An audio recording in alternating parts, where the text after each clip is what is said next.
Manga Café, c'est une commande privée. Ça, c'est extraordinaire parce que normalement, pour faire un opéra, il faut une maison d'opéra. Et là, c'est donc un festival musique au pays de Pierrotti, et une association qui s'appelle Artemoise, qui m'ont demandé d'écrire cet opéra. Ça veut dire qu'ils avaient dans l'idée au départ de jouer l'opéra, le petit opéra de chambre de Bernstein qui s'appelle Trouble in Tahiti, et qu'ils avaient cherché, ou nous avions cherché, on m'avait demandé aussi de chercher quelque chose qui soit dans la même formation, avec 5 chanteurs et 14 musiciens. Et on n'a pas trouvé vraiment.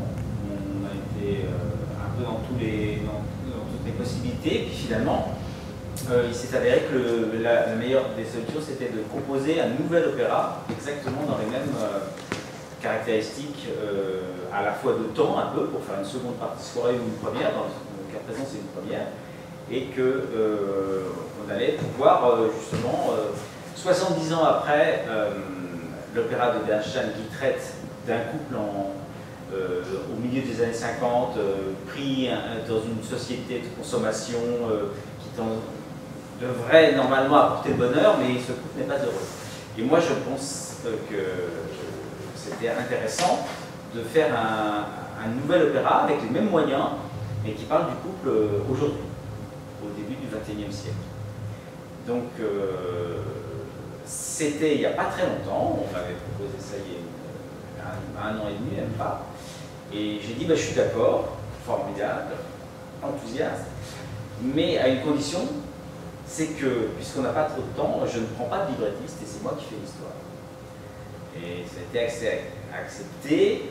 Enfin, l'histoire, je n'ai pas complètement inventé, puisque c'était une histoire que j'avais déjà un peu traitée, un peu fréquentée, il y a une dizaine d'années, quand j'avais fait une pièce pour le prix des lycéens en 2008. Et j'avais trouvé qu'il fallait trouver un argument pour les jeunes gens qui les provoquent et qui les intéressent.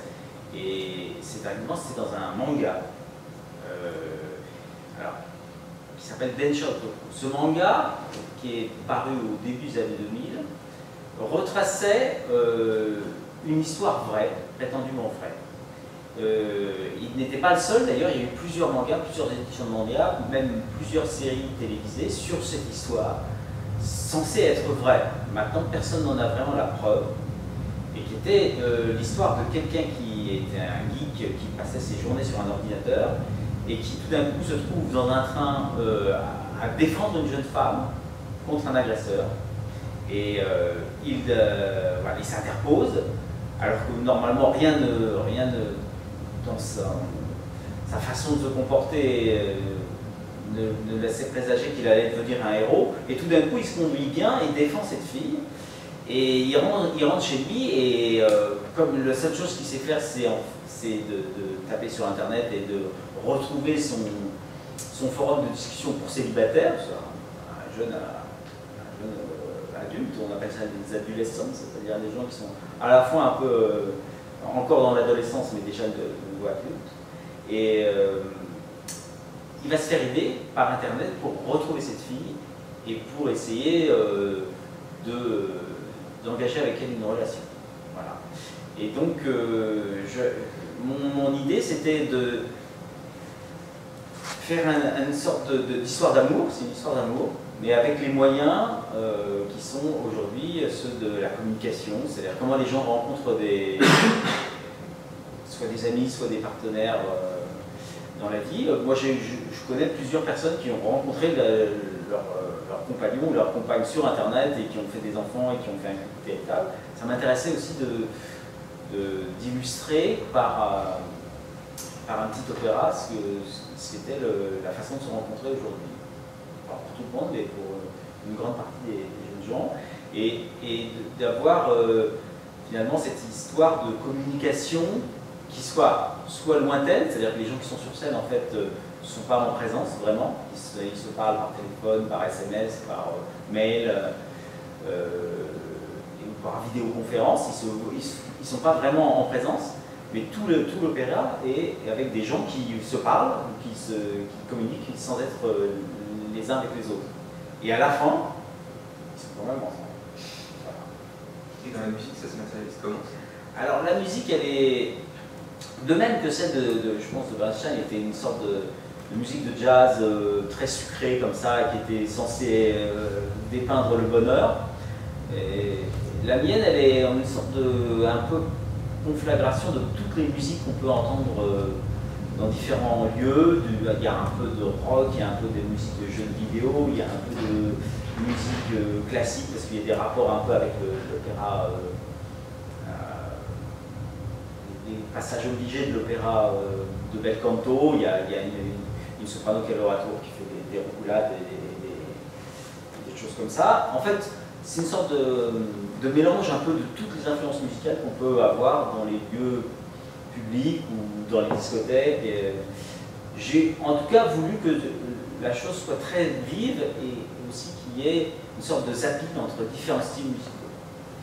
Mais quand même, je pense quand même assez intégré dans ce que moi je sais faire, mais il y a des références un peu dans plein de styles, mais aussi même des références dans différents opéras de répertoire français. Donc voilà, c'est une musique de gens qui sont pris dans une sorte de maelstrom de choses qui arrivent un peu de partout. Donc là, le rapport à la musique pop, c'était pas comme dans tes premières œuvres, il y avait un vrai côté rock, par exemple, il y a la batterie Silicon Music, alors que là, c'est du second degré. Et dans Silicon Music, c'était aussi du second degré pour moi.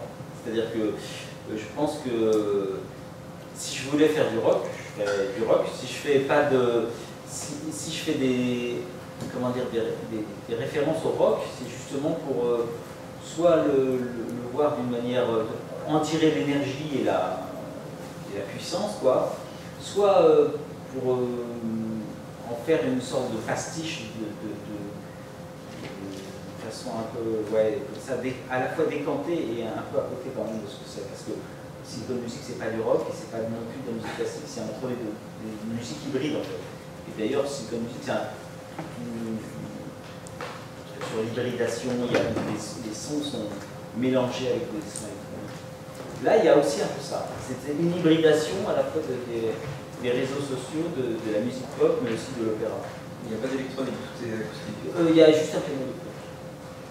Et tout le reste sont des instruments acoustiques, mais qui sont parfois repris par des micros. C'est-à-dire que, comme chez Bernstein, le trio vocal doit être repris par des micros, chez moi aussi,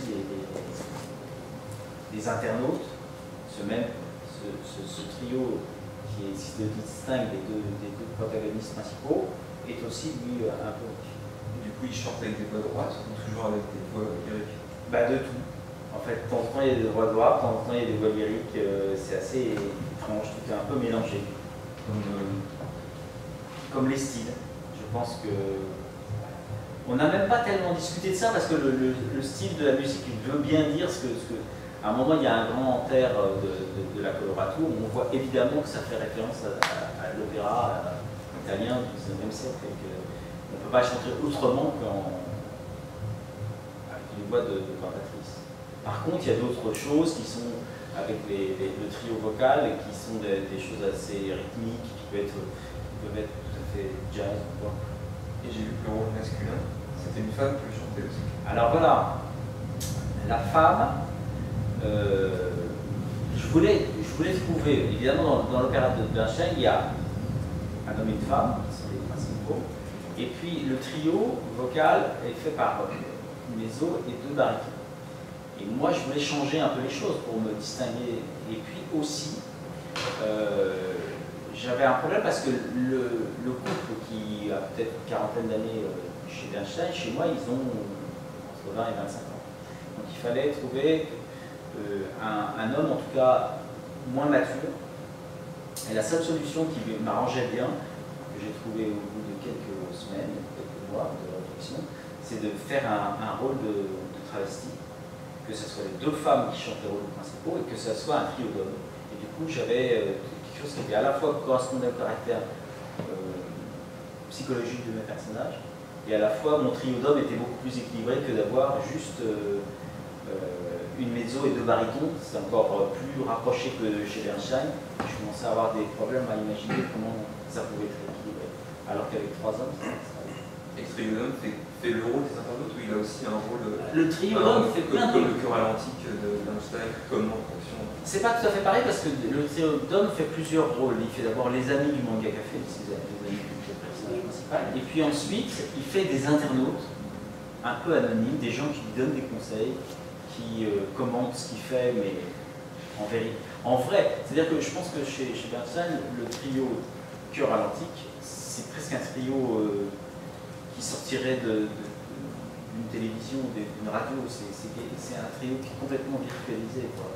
Alors que chez moi, je pense que ce sont des vrais personnages derrière dans un milieu, mais les gens existent et ils sont indépendants. Ce n'est pas une figure métaphorique de quelque chose. Ce sont des vrais personnages, mais anonymes. Je ne sais pas si je suis très clair.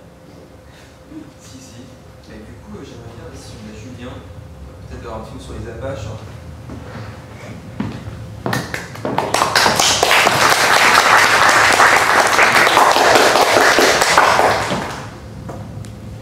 Les Apaches, qui est un ensemble qui a été créé pour l'occasion, c'est ça? Oui, en fait, en effet, on avait constitué un ensemble de 14 musiciens, parce que le jury de Tahiti, il y avait une transcription validée par Bernstein avec un quintet à cordes, un quintet à vent, plus quelques ajouts avec percussion.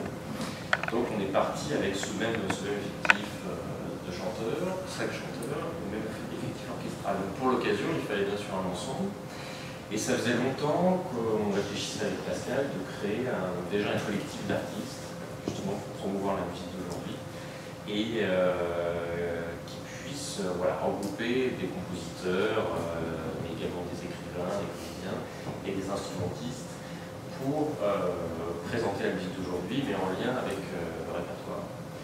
Et au sein de ce collectif, il y a un ensemble qui s'est constitué, un ensemble composé de musiciens issus tous de la nouvelle génération. Alors, les Apaches aujourd'hui, l'ensemble, ils sont 14 pour l'opéra, et c'est tous des musiciens qui sont issus des conservatoires nationaux et des écoles européennes, et qui tous partagent cette envie de défendre la musique d'aujourd'hui, et beaucoup de vitalité, de dynamisme.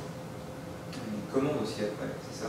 Alors oui, en effet, cet ensemble s'est formé lors de ce premier projet d'opéra, et on a déjà donc initié un premier projet avec des commandes à des jeunes compositeurs. Donc, il y a quelques années, il y a le groupe Phoenix qui s'était formé autour de Pascal Navarro, de Thierry Esquèche, de Guillaume Pelesson, et on avait envie au début de ce XXIe siècle de refaire un projet d'envergure sur la musique d'aujourd'hui, et en lien avec d'autres disciplines artistiques et autour aussi de jeunes compositeurs. Donc le prochain projet aura lieu au Théâtre de l'Athénée le 14 janvier 2019.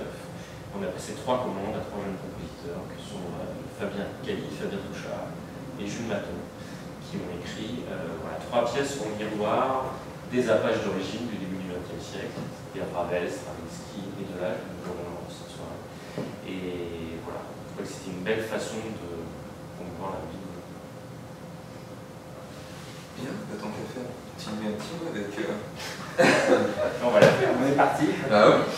Par contre, on pourra peut-être prendre les micros. Oui, je pense bien. Non? Oui. Si, parce que là, en fait, En fait, depuis le début, je pense qu'on peut. On entend des gens d'autres. vous allez avoir du mal sans micro. Ouais.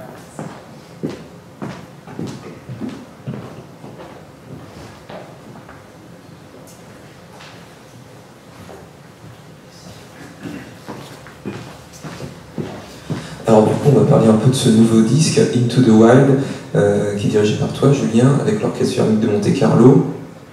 Plein de solistes excellents, Bruno Philippe au violoncelle qui a remporté une victoire de musique cette année, Mathieu Petitjean au bois, Franck Lamogèse au basson. Et je proposais, pour illustrer un peu ces œuvres, de parler un petit peu autour des pièces qui sont présentées dans cet album, en écoutant à chaque fois une petite minute de chaque œuvre, puis on va réagir un peu aux différentes pièces. Donc déjà, il y a une œuvre assez symbolique, puisque beaucoup des pièces Pascal sont influencées par la peinture. Cette pièce, Le Batelier de Sombrano, elle a été créée en 2012. Vous nous en parler un tout petit peu? Oui, c'est une pièce qui avait été commandée par l'Orchestre National de France et Daniel Gatti, qui voulait faire des programmes avec les symphonies de Beethoven. Donc il m'était demandé de prendre le même effectif que la 3e symphonie de Beethoven, ce que j'ai fait pour ça. Et puis j'étais totalement libre de faire une pièce qui durait une 12-13 minutes. Et dans mon idée, la 3e symphonie de Beethoven était très martiale. Donc j'ai cherché un thème martial. Et ce tableau de la bataille de San Romano de Paolo Uccello, je le connais depuis toute ma vie parce que je suis d'une famille de peintres et on m'a toujours parlé de ce tableau comme étant un des plus beaux tableaux de l'histoire de la peinture. Et là, c'était l'occasion de faire une musique avec des tambours, des trompettes, et puis des cavalcades, et de faire quelque chose que normalement on ne fait pas dans la musique contemporaine, on ne fait pas ce genre d'héroïsme. Des vraies sonneries militaires. Des vraies sonneries militaires et un héroïsme martial. C'est vrai que je me suis permis du coup, puisque j'illustrais le tableau avec la même naïveté. Et ben alors on peut en passer une petite minute tant qu'on est là.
C'est dans le lointain.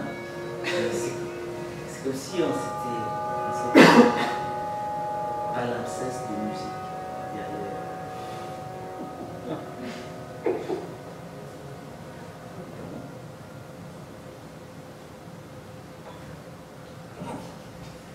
On ne peut pas avoir tout petit peu plus fort dans ça, c'est pas possible. C'est pas moi qui m'occupe de ça. Ah, mais je cherche la personne qui s'en occupe. Merci, madame. Continuons, soyons fous. Alors à propos de Into the Void, il y avait quand même un petit quelque chose qui est assez rigolo dans cette pièce parce que normalement toutes les œuvres sont dédiées à je sais pas qu'est-ce que la pièce, au soliste, etc. Et je me souviens quand j'ai ouvert la partition, j'ai vu dédicace c'est Oser Space Libre. Est-ce que tu peux en parler un tout petit peu? Non. Alors là, voilà, c'est l'exemple même de choses, je ne sais pas pourquoi c'est comme ça. En fait, j'ai une raison pour presque tout, mais de temps en temps, ça m'est arrivé 2-3 fois, je ne sais pas pourquoi je suis obligé de mettre ça. Il y a par exemple aussi, tu connais certainement, il y a très longtemps, j'avais écrit une pièce qui s'appelle Déjeuner sur l'air. Je ne sais pas pourquoi elle s'appelle Déjeuner sur l'air. Et là, pourquoi j'ai mis cette dédicace, il fallait mettre à quelqu'un. Et il me semblait qu'il fallait, dans la pièce, montrer une forme de liberté, et puis que j'étais toujours un peu dramatiquement affligé par le fait qu'il y ait quand même une perte de biodiversité, que ce soit un des problèmes majeurs de l'humanité maintenant, la disparition des espèces. Et donc, voilà, puisque la sauvagerie doit être à l'intérieur de cette pièce, heureusement il reste encore quelques animaux sauvages. Il y a beaucoup de tes pièces qui parlent de la nature aussi. Oui, c'est une de mes préoccupations. Je ne comprends pas que ça ne soit pas celle de tout le monde d'ailleurs. C'est le grand sujet en fait. Voilà. Mais là, je crois que plus sérieusement, Into the Wild, je voulais que ce soit une pièce très virtuose et que cette plongée dans la sauvagerie et dans le côté quand même indompté, soit celle de la grande virtuosité du soliste. Pour dompter cette sauvagerie-là, il faut être vraiment très fort, comme violoncelliste. Donc, il y avait un peu voilà, cette confluence de plusieurs idées. Mais la dédicace est mystérieuse.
Alors après cette œuvre sauvage dans le disque, il y avait aussi une autre pièce inspirée par la nature, c'est Pastoral. Et du coup, moi, dans l'idéal, j'aurais bien voulu entendre plutôt Julien là-dessus, qui me parlerait, si c'était possible, des spécificités de l'écriture orchestrale de la musique de Pascal. Alors, donc oui, Pascal déjà a bien sûr l'élément rythmique dans la musique en règle générale est très important, et la musique pour orchestre particulièrement. C'est souvent précédé de longues plages statiques d'attente. Je pense notamment à la bataille de San Romano qui commence comme ça, seulement avec des harmoniques, quelques pids. Voilà, quelque chose d'assez statique où on sait très bien que c'est véritablement le calme avant la tempête. Et ça, dans beaucoup d'œuvres de Pascal, c'est un peu comme ça. Dans le début de Manga Café, il y a juste 4-5 mesures d'introduction. Voilà, qui pose une atmosphère générale, très calme, très mystérieuse, et puis après, tout d'un coup, on est emmené dans un tourbillon très vif, très dynamique, avec une pulsation intérieure très développée. Donc, voilà, ça donne pour moi une musique très puissante et très énergique, et à la fois où la mélodie est reine quand même. Voilà. C'est vrai qu'aujourd'hui, dans la musique contemporaine, on l'oublie un petit peu, mais dans la musique de Pascal Zavran, on peut retrouver des thèmes et voir leur évolution.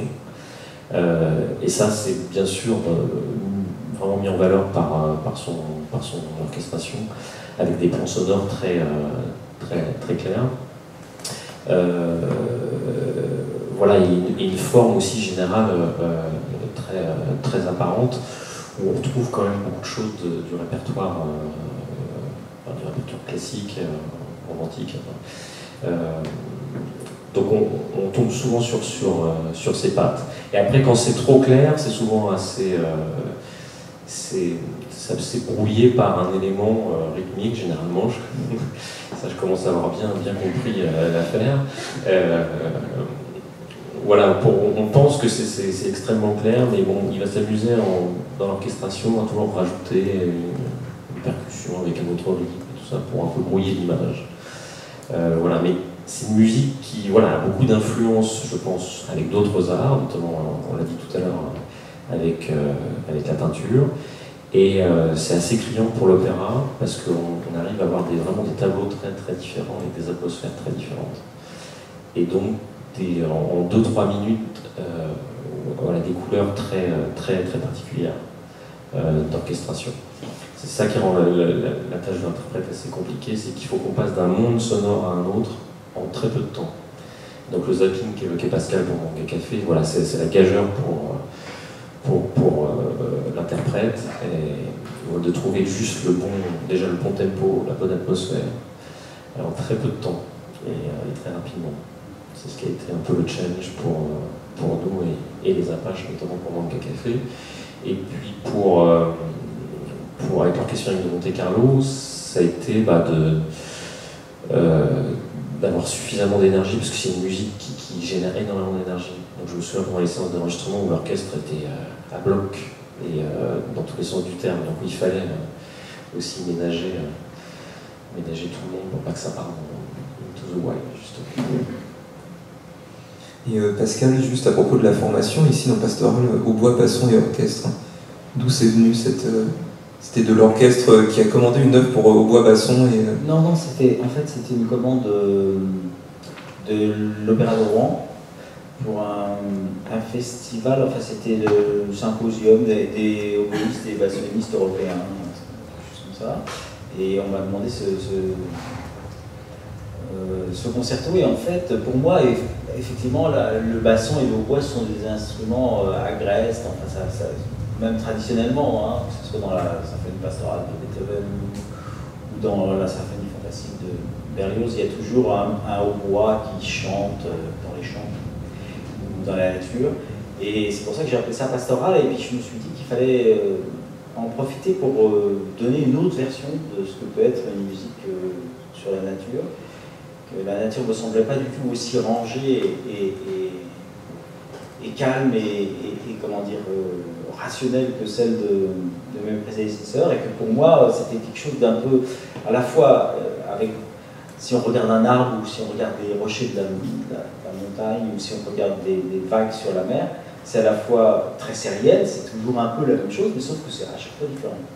Et donc j'ai eu l'idée de faire une musique où rien ne tombait ensemble, en fait. Contrairement à ce qu'on fait d'habitude, où il y a plein de choses verticalement alignées, là, rien n'est aligné. C'est presque l'œuvre la plus rude du CD. C'est ce que tu penses. Mais objectif, mais... non, mais j'avais envie, parce que, comme le dit très bien Julien, c'est vrai que mon grand souci, enfin, un de mes soucis dans la musique, c'est le rythme. Et là, c'était l'occasion de traiter le rythme d'une manière complètement différente. Non pas de manière comme ça, swing, ou comment dire, ce qu'on appelle une musique rythmée d'habitude. En fait, je pense que cette musique est extrêmement rythmée. Sauf que les rythmes ne tombent pas ensemble.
En fait, je pense que le problème de beaucoup de compositeurs, c'est d'amener l'auditeur dans son propre temps, qui doit être ou très étendu, au contraire, extrêmement contracté, etc.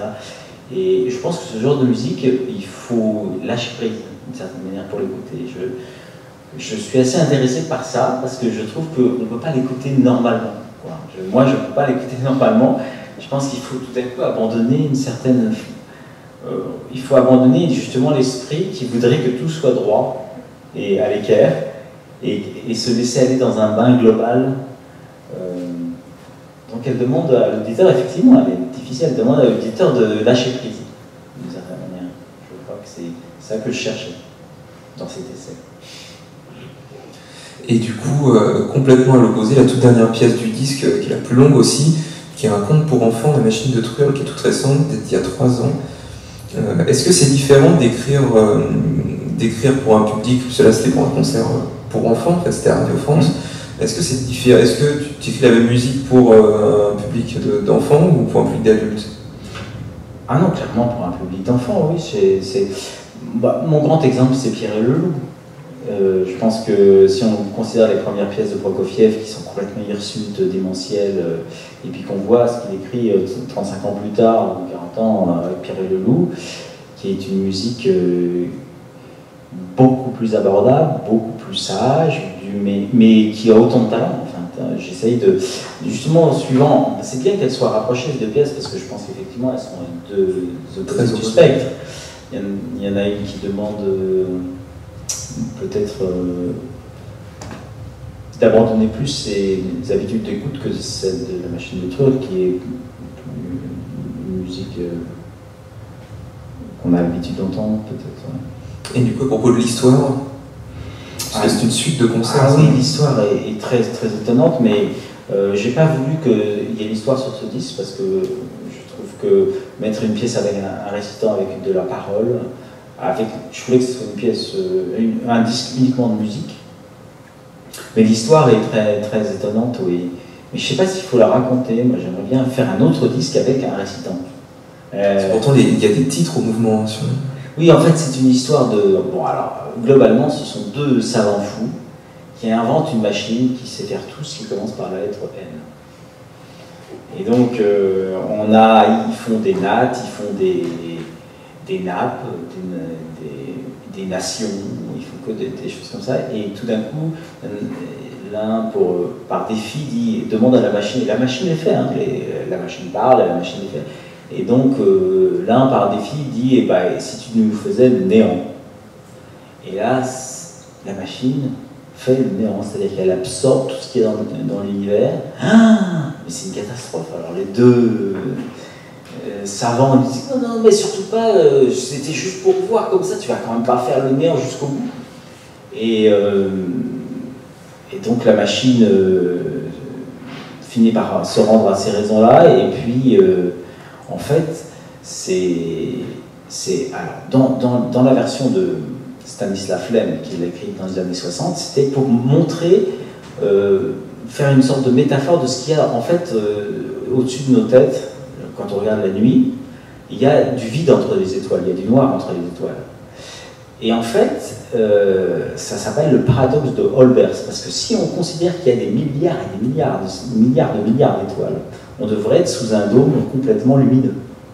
Or, il y a des endroits où il n'y a pas de lumière. Et c'était une énigme pour les astronomes depuis la nuit des temps, c'est le cas de dire. Et on a fini par trouver, à peu près, on n'est pas trop, je pense, sûr, c'est qu'en fait, il y a des longueurs d'onde d'étoiles qui s'annulent, et donc ça crée du noir. Mais on peut se demander pourquoi. Donc ça, c'était la version de Stanisław Lem, qui était un astronome amateur très, très, très informé. Mais je trouvais que cette disparition de la nature, là encore, c'était quelque chose qui pouvait être lu d'une autre manière aujourd'hui, ce qui m'intéressait. Donc voilà, c'était un conte à la fois fantastique, un peu philosophique et un peu inquiétant, comme souvent les contes. Voilà.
et tout ça magnifiquement dirigé par Julien Masmondel.